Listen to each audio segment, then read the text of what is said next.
बड़ भाई है मानिए रवि भैया, वाह, वो महादेव है, महादेव है। ये जीते जी तो हमारी जिंदगी को नरक बना देते हैं और मरने के बाद गोरखपुर में स्वर्ग की सीढ़ी लगवा देते हैं। माननीय मुख्यमंत्री योगी जी बैठे हुए हैं और कह क्या रहे हैं, महादेव तुम लोग यहाँ चलोगे तो स्वर्ग में जाओगे।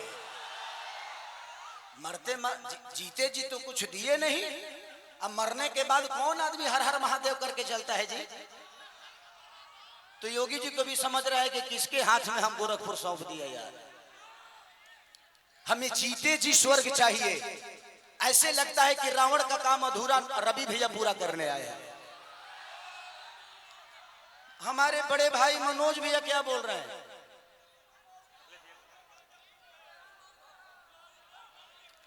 तो ये सारी चीजें हैं। यदमुल्ला कोई बात नहीं, बड़े भाई हैं, छोड़िए उस बात पे बताइए।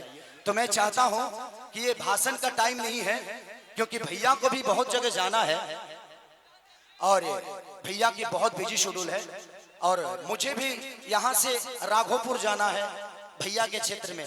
तो हम चाहते हैं कि मेरे बड़े भैया अखिलेश भी आए और हमारे भाइयों को आशीर्वाद दे दें।